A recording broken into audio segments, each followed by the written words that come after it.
앞에서는 교회의 하나됨을 호소하였지만 마치 우리 각자의 인격이 지성, 감정, 의지를 아울러 이루는 말인 것처럼 많은 공간과 시간적인 간격과 여러 인종과 언어를 가진 사람들이 예수 그리스도를 머리로 한 교회를 이루고 있기 때문에 그렇게 간단한 것은 아닌 것 같습니다.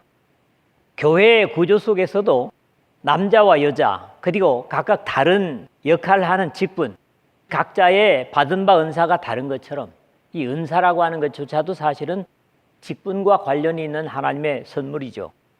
오직 하나를 지향하는 역할을 하지만 하나가 말처럼 그렇게 단순하지 않다는 겁니다. 역으로 말하면 오늘 본문의 은사나 선물로 주어진 것들이 다를지라도 이것은 오직 한 분 하나님과 그의 백성들을 섬기기 위해서 주어진 것임을 절대로 우리가 잊어서는 안 된다는 겁니다. 바울은 이 사실을 로마서 그리고 고린도전서 두 곳에서 강조하고 있습니다. 우리가 한 몸에 많은 지체를 가졌으나 모든 지체가 같은 기능을 가진 것이 아니니 이와 같이 우리 많은 사람이 그리스도 안에서 한 몸이 되어 서로 지체가 되었느니라. 로마서 12장 4절에서 5절에 말씀하고 은사는 여러 가지나 성령은 같고 직임은 여러 가지나 주는 같으며 또 사역은 여러 가지나 모든 것을 모든 사람 가운데서 이루시는 하나님은 같으니 고린도전서 12장 4절에서 6절 하나됨을 강조하고 있음을 봅니다. 교회의 하나됨은 아무리 강조해도 지나치지 않을 겁니다. 오늘 첫 부분에서도 선물과 은혜를 주셨음을 증거하고 있지만 그것은 오로지 한 분 하나님의 뜻과 한 몸의 머리이신 예수 그리스도를 위해서 주어지는 것임을 미리 강조한 것이 바로 앞에 나누었던 말씀들입니다. 첫 번째 말씀은 7절에서 10절의 말씀입니다. 선물의 분량대로 은혜를 주셨다. 그런 말씀입니다. 이 말씀은 예수 그리스도께서 친히 선언하신 말씀과 연결해서 이해할 필요가 있을 것 같습니다. 주님께서 니고데모에게 하늘에서 내려온 자, 곧 인자 외에는 하늘에 올라간 자가 없느니라. 요한복음 3장 13절에 하신 바 있습니다. 먼저는 우리 각 사람에게 그리스도의 선물의 분량대로 은혜를 주셨나니 7절에 했는데 자격 없었던 바울이 하나님의 선물로 사도로서 봉사하게 된 사실을 경험한 바에서 같은 성령의 선물로 모든 하나님의 백성들이 선물로 받은 은사들을 인정하기 때문에 앞에서 지칭했던 지난 시간까지 너희라는 호칭 대신에 여기서는 자신을 포함한 우리라는 표현으로 바뀌고 있습니다. 여기 은혜는 신약 성경에 자주 사용되는 은혜와 같은 어근이지만 선물이라는 말이 좀 독특합니다. 도레아라는 그리스어인데 디도미, 주다에서 유래한 말이고 당시 그리스 시대에는 신으로부터 받은 하사품을 바로 도레아라고 했다고 합니다. 역시 상당히 수동적인 의미를 가진 표현입니다.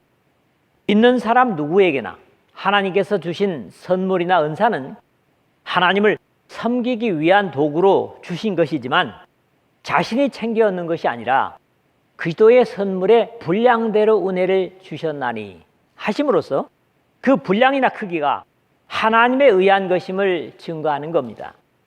물론 이 은사가 사람을 위한 것이 아니라 주님의 몸된 교회를 통한 섬김을 위한 것이기 때문에 더욱 그렇다고 여겨집니다. 그러므로 이르시기를 그가 위로 올라가실 때에 사로잡힌 자를 사로잡고 사람에게 선물을 주셨다 하였도다 8절에 했는데 바울은 자신의 신앙적 확신을 다윗의 시편을 인용해서 확인하고 있습니다. 여러분들에도 내용에 난해주가 되어 있죠. 주께서 높은 곳으로 오르시며 사로잡은 자들을 취하시고 선물들을 사람에게서 받으시며 시편 68편 18절의 첫 부분입니다. 자유스럽게 인용했지만 그대로가 아니고 다르게 표현된 부분들도 있어서 이해는 쉽지 않은 부분입니다. 이 말씀을 바로 앞에서 언급한 것처럼 메시아이신 예수 그리스도께서는 단순히 육신을 입고 내려오셔서 사람의 죄를 해결하실 뿐만 아니라 영적 세계의 질서도 바로잡으신 것으로 다음 구절과 함께 생각할 필요가 있습니다. 올라가셨다 하였은즉 땅 아래 곳으로 내리셨던 것이 아니면 무엇이냐, 9절에 그랬는데, 어쩌면 영원한 하나님의 영광의 보좌는 이 낮은 땅과 비교될 수 없는 것이지만 만물을 회복하고 충만하게 하시려고 영광의 보좌를 친히 내려오셔서 구속의 역사를 완성하시고 하늘의 영광의 보좌로 올라가실 때는 이미 모든 불의를 해결하신 후이시기 때문에 사로잡힌 자를 사로잡고 라는 형벌할 자를 벌하신 것으로 증거를 하는 겁니다.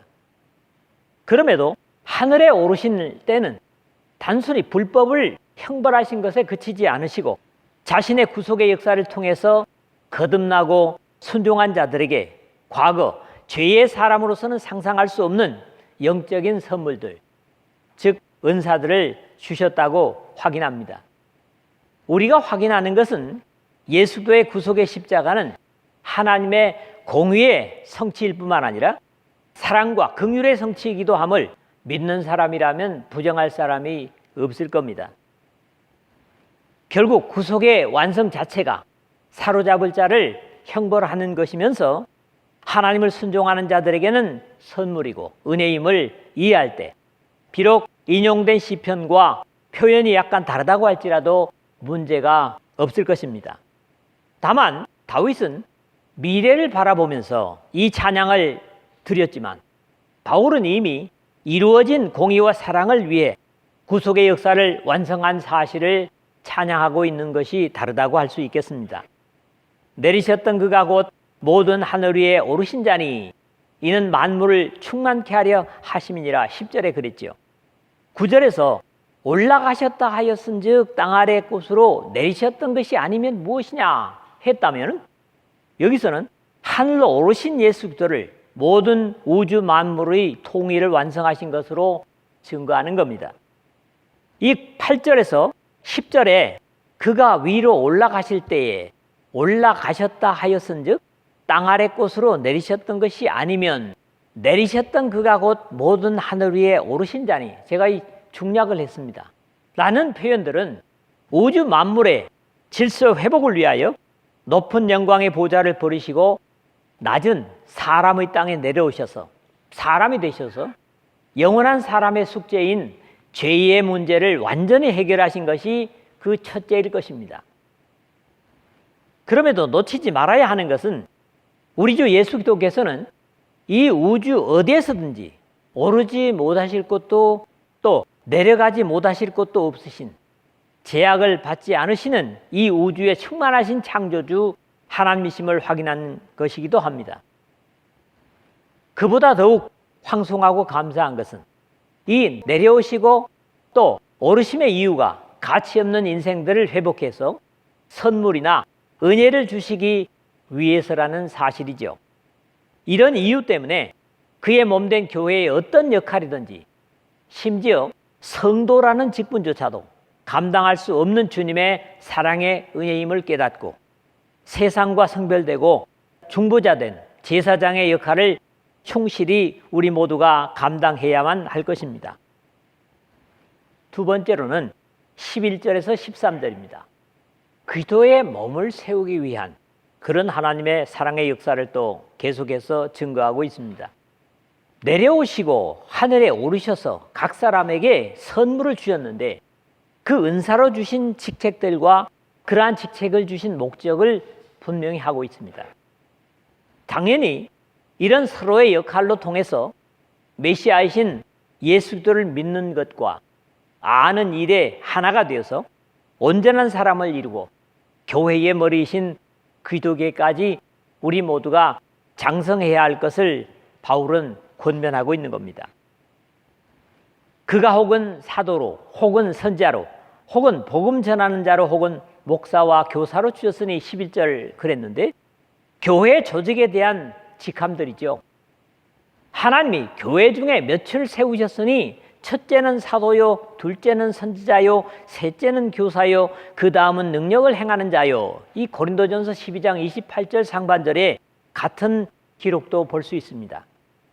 그러나 이 순서가 이렇게 종적인 상하를 이루는 직분이 아니라 횡적인 모습이라는 사실도 우리가 잊어서는 안 됩니다. 다만 여기에 사용된 명칭 중에 성경 전체에 조화되는 직분을 이해하기 위해서 조금은 억지스러운 번역이 하나 있습니다. 그것이 뭐냐 하니까 그리스어 포이멘을 번역한 목사라는 겁니다. 누가복음 2장 8절에서 20절은 이 포이멘을 목자들, 예수님을 나셨을 때 찾아왔던 목자들로 그대로 표현하고 있습니다. 이 포이멘 직책을 성경과 더불어 확인할 필요가 있을 것 같습니다. 사도행전 20장 17절에서 35절에 밀레도에서 에베소 교회 장로들을 불러 나눈 긴 대화 중에 언급된 같은 직책을 가진 사람들의 명칭이 세 가지로 나타나고 있음을 보게 됩니다. 먼저 17절에는 프레스비테로스, 그리스어입니다. 장로들을 불렀다, 이런 명칭이고요. 그 다음에 28절에 보니까 두 가지 명칭이 또 나타나는데 에피스코포스라는 겁니다. 감독이라는 거예요. 그리고 같은 28절에는 포이마이노, 포이맨이라고 하는 것의 동사형입니다. 그래서 포이맨, 목자로 모두 이 사도행전 20장에는 복수형으로 쓰여 있습니다. 성경의 직분 자격에 대해서도 가장 분명한 직책임을 이 목자가 말이죠. 디모데전서 3장과 디도서 1장에서 보는 바 있습니다. 오늘날 적지 않은 교회들이 이 명칭을 각각 다르게 사용하고 있지만 신약 성경은 분명히 같은 사람들을 가르치고 있습니다. 그래서 감독이라든가 장로라든가 이런 것들이 다 교단마다 다른 것을 우리가 볼 수 있죠. 이렇게 각각 주어진 각 지체의 역할을 바르게 감당해야 함이 중요함을 이해해야 할 것입니다. 이는 성도를 온전케 하며 봉사의 일을 하게 하며 그리스도의 몸을 세우려 하심이라 12절에 있는데, 여기서는 이러한 각각의 직분을 주신 첫 번째 목적을 가르쳐주고 있습니다. 교회의 직책은 여기에 나타난 대로 첫째는 뭡니까? 성도를 온전케 하는 일입니다. 이 온전케 하다 하는 말이 그렇게 가벼운 의미는 아닙니다. 본래의 의미가 어부들이 다음 조업을 위해서 찢겨진 그물을 깁는 것, 또 하나는 정형외과 의사들이 부러지고 어그러진 뼈를 맞추는 이런 일을 하는 것인데 카타르티스모스라는 그런 그리스어입니다. 그러므로 이 첫 번째 직책의 중요성은 불완전한 것을 온전케 하는 역할입니다. 두 번째는 봉사의 일을 하게 하며 했는데, 교회 직분자들은 자신들도 물론 봉사의 일을 감당하겠지만 모든 지체들로 하여금 봉사할 수 있는 기회를 만들어주는 역할 역시 대단히 중요한 과제인 겁니다. 그것은 자신이 하고 이름을 내는 것이 아니라 다른 이들로 하여금 봉사의 일을 할 수 있게 만드는 것이죠. 세 번째는 그리스도의 몸을 세우려 함이라 그랬죠. 그리스도의 몸을 세운다고 하는 것은 더 가까이 그리스도의 교회를 세우기 위해서라고 직접적으로 이해할 수 있습니다. 세우는 일의 반대는 허무는 것, 즉 무너지게 하는 것입니다. 바울은 음식으로 말미암아 하나님의 사업을 무너지게 하지 말라 하는 로마서 14장 20절 상반절의 독특한 표현을 쓰고 있는 것을 봅니다. 요즘 교회들 속에서 직분이 잘못 세워짐으로 교회를 무너지게 하는 일들은 들어보는 사실입니다. 어떤 직분이든지 궁극적으로는 그리스도의 몸인 교회를 세우기 위한 것인데 이렇게 무너지게 하는 일들을 들어보는 것은 분명히 안타까운 사실입니다. 우리가 다 하나님의 아들을 믿는 것과 아는 일에 하나가 되어 온전한 사람을 이루어 그리스도의 장성한 분량에 충만한 데까지 이르리니 13절이죠. 직분을 주신 최종적인 결론인데 우리 모두가 신비요 비밀이신 예수 그리스도를 믿고 아는 일에 매진해서 우리의 최종적인 목표인 그리스도의 장성한 분량에 충만한 데까지 이르는 겁니다. 먼저는 여기 맨 앞에 우리가 다라는 거예요. 여기서 제외된 그리스도인은 한 사람도 없습니다. 다음으로는 신앙의 중요하고 신비한 원리를 제시합니다. 하나님의 아들을 믿는 것과 아는 일에 하나가 되어. 하나님을 알려고 하면 당연히 먼저 하나님의 아들이신 예수 그리스도를 믿어야 합니다. 또 아는 것이 먼저가 아니라 믿는 것과 아는 일에는 순서를 바로 이해해야 한다는 겁니다. 사람의 생각으로는 아는 만큼 믿음도 깊어질 것 같은데 성경이 가르치는 것은 사람의 생각과 정반대라는 거예요. 우리가 다 하나님의 아들을 믿는 것과 아는 일에 하나가 되어라는 것은 믿음과 알미 하나가 되어야 함을 지적하고, 그렇게 될 때 비로소 온전한 사람을 이루어 그리스도의 장성한 분량에 충만한 데까지 이르게 됨을 말하는데, 믿음으로 그리스도를 온전히 알게 될 때 에덴에서 이뤄진 인간성을 회복하고 최종의 목표인 그리스도께까지 미치고 신령한 것으로 넘치도록 채워지게 될 것이라는 확신입니다. 결국 교회의 지체로서 각자에게 주어진 하나님의 선물인 은사는 바로 이를 위해서 주어지고 행하게 되는 겁니다.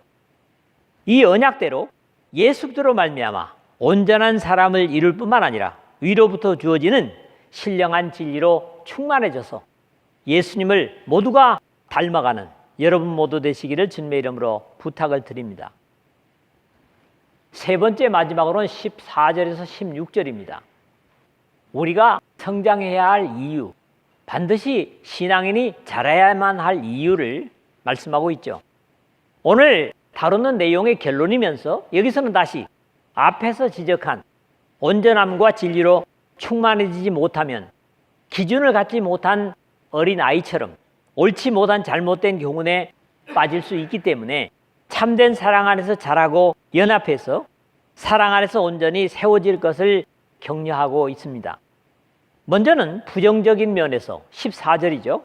그리고 긍정적인 면에서 15절, 16절의 권면함을 듣습니다. 쉽게 말하면 신앙이 반드시 성장해야 할 이유를 밝히고 있는 겁니다.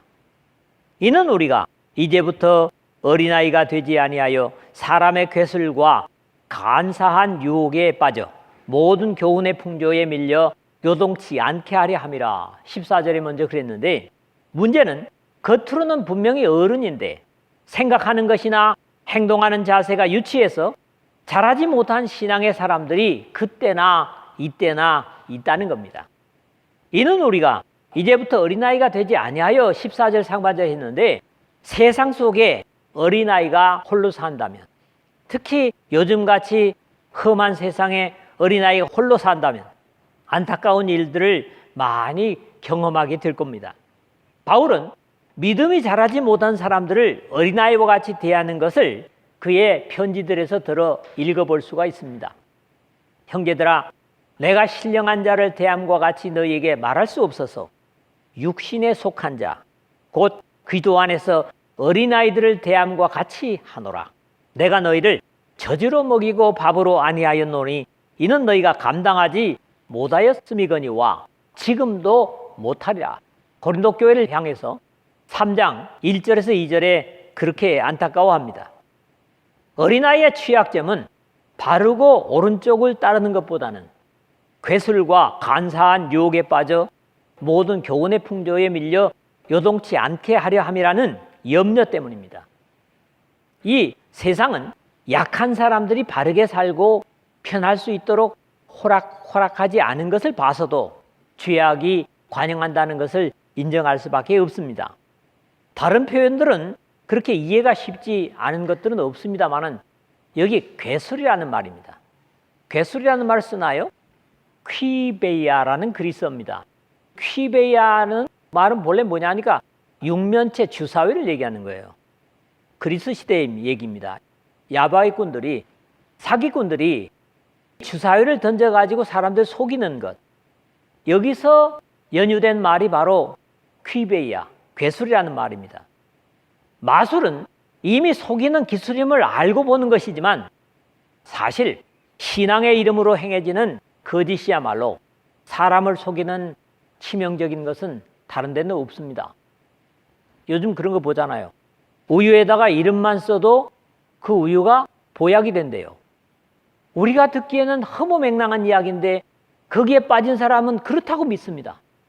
그런데 그게 한두 사람입니까?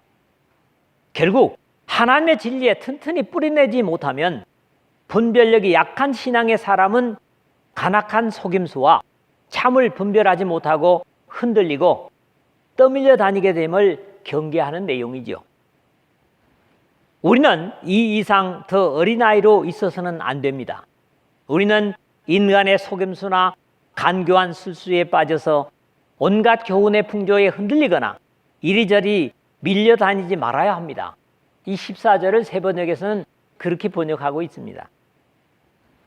이렇게 부정적인 경계를 주었지만 다시 그렇게 되지 않을 것을 보다 적극적인 자세로 격려하는 내용이 나머지 15절, 16절 두 구절입니다. 오직 사랑 안에서 참된 것을 하여 범사에 그에게까지 자랄지라 그는 머리니 곧 그리스도라 15절이죠. 이 말씀이 대단히 중요합니다. 믿음 생활에 있어서 성장은 반드시 필요한 것이지만 무조건 자라고 크면 되는 것이 아닙니다. 오직 사랑 안에서 참된 것을 하여라고 하는 단서를 붙이고 있습니다. 15절 상반절이죠. 여기서는 두 가지 사항이 고려되고 있죠. 오직 사랑 안에서와 참된 것을 하여입니다. 하나님께서 자신의 독생자를 주시기까지 사랑하신 그 하나님의 사랑 안에서 그 사랑을 인하여 행하는 모든 것들이 가치가 있습니다. 그런 이유에서 사랑 안에서에는 그 앞에 오직이 붙어 있어요. 오직 사랑 안에서 아닙니까? 물론 인류애를 가지고 세상에서 좋은 일을 하고 사랑을 행하는 사람들을 폄하해서는 안 되겠지만 더욱 중요한 사랑은 완전한 사랑 안에서 행하는 겁니다. 어쩌면 이것이 사랑 안에서 행하는 것을 더욱 가치 있게 하는 것일 터인데 참된 것을 하여 라는 말도 좀 우리가 음미할 필요가 있습니다. 알레듀오, 진실을 말하다 또는 진리를 말하다 이런 말입니다. 다른 사람들을 이 온전한 사랑 안에 참여시킬 수 있도록 하나님의 불변하시는 사랑을 늘 사람들에게 말해주는 겁니다. 증거하는 겁니다. 우리가 쉽게 얘기하면 전도라고도 할 수 있습니다. 그리고 성장의 목표를 범사에 그에게까지 자랄지라 그는 머리니 곧 그리스도라 15절 하반절이죠. 여기에도 두 가지 사실이 증거되고 있습니다. 첫 번째로는 범사에입니다. 범사에는 모든 온갖 각각의 모든 상황이나 시간과 공간을 이야기하는 겁니다. 그러므로 단순히 종교 행위에서만을 말하고 있지 않다는 겁니다. 우리는 모든 시간과 공간 속에서 지속적으로 자라고 또 그리스도를 증거해야만 합니다. 그리고 그 목표를 그에게까지 자랄지라 이렇게 격려를 하고 있습니다. 신앙이 우리 주 예수 그리스도에 미치지 못하고서는 자랐다고 자랑할 수 없고 사람을 목표 세워서는 안 되는 이유입니다. 왜요? 그 범주에 자라는 것이 아니라 그리스도에게까지 자라야 되기 때문입니다. 그리스도의 사람으로 낮아지심에서 구속을 완성하시고 다시 하나님 아버지의 영광의 자리로 돌아가심에 미치기까지 우리 모두의 믿음이 지속적으로 자라가야만 합니다. 그럼에도 그리스도의 장성한 분량에까지 미치는 데는 역시 혼자서는 불가능한 연합을 강조하는 내용이 이 마지막 절입니다. 역시 성장의 바탕은 예수 그리스도 그리고 성장의 조건은 각 지체의 연합 그리고 성장의 요소는 사랑이라는 틀로 우리가 이해할 수 있겠습니다. 그에게서 온 몸이 각 마디를 통하여 도움을 입음으로 연락하고 상합하여 16절 상반절인데 앞에서 이미 비슷한 내용을 우리가 경험한 바 있죠. 그의 안에서 건물마다 서로 연결하여 주 안에서 성전이 되어가고 2장 21절입니다. 여기 중심을 구성하고 있는 낱말이 마디입니다. 우리 마디는 다 알죠. 하페라는 그리스 말인데 인대, 이음매, 관절 이런 말입니다. 우리 육신도 뼈나 근육에 문제가 생기는 것은 그것을 연결하여 당겨주고 늘려주는 인대입니다. 근데 이게 하페라는 말이 인대라는 말과 같은 거예요. 영적인 이치도 다르지 않은 것 같습니다. 그러므로 교회의 이 마디 역할은 전체적인 성경의 흐름으로 볼 때 성령이신 것으로 이해하는 것이 옳을 것 같습니다. 이런 입장에서 각 지체들은 역시 더욱 성령을 의지해야 할 필요를 이해하게 됩니다. 각 지체의 분량대로 역사하여 그 몸을 자라게 하며 사랑 안에서 스스로 세우느니라 12절이제 하반절인데, 그럼에도 전체적인 교회의 성장은 각 지체의 분량대로 역사하여라고 각각의 성도들에게 하나님께서 선물로 주신 은사들을 잘 수행함으로 그리스도의 몸이 자라게 된다는 귀중한 원리를 가르쳐주고 있습니다. 그러므로 각 지체의 분량대로 역사는 뒤에 스스로 세우느니라는 귀중한 상관관계가 됨을 볼 수 있습니다. 비록 예수 그리스도와 현실 속에서 우리와 함께 하시는 성령께서 성장의 근원이 되신다고 할지라도 각 지체의 자발적인 참여와 연결에 의해서 교회는 성장하고 각 지체들을 하나로 묶을 수 있는 동력은 사랑 안에서, 즉 하나님의 사랑이 그리스도의 몸의 성장의 기준입니다. 그리스도의 사랑이 우리를 강권하시는도다. 바울은 고린도후서 5장 14절에서 그렇게 고백합니다. 말씀을 맺겠습니다. 이 마지막 주님의 날에 우리의 성장과 연합을 말씀하시는 하나님의 분명한 의미가 우리에게 있다고 봅니다. 죄악의 세상에 내려오셔서 에덴에서 이뤄진 사람의 가치를 회복시키시고 본래 영광의 하나님 우편에 올라가셔서 그 구속으로 만물을 충만케 하려 하시려는 하나님의 선하신 의지에 우리 각자에게 주신 은혜의 분량에 합당한 섬김이 되어야 이 모든 것이 가능할 것입니다. 우리 각자에게 섬김의 자리를 주신 것은 하나님의 백성들을 온전케 하고 서로 섬김으로 그리스도의 몸인 교회를 세우시며 예수 그리스도를 믿고 아는 일에 하나가 되어서 우리의 목표인 그리스도의 거룩함에 이루는 것입니다. 이제는 옳지 못한 종교에 끌려다니는 유치한 삶을 버릴 만큼 우리가 자라나서 성장해서 오로지 하나님의 사랑 안에서 생명의 진리를 전하며 모든 시간과 상황에서 교회의 머리신 그리스도를 향하여 자라서 성령의 역사를 통하여 합력해서 하나 되어 교회를 성장시키고 우리 스스로 세워가는 사랑의 사람들로 살아가는 우리 교회와 여러분 모두가 되시기를 주님의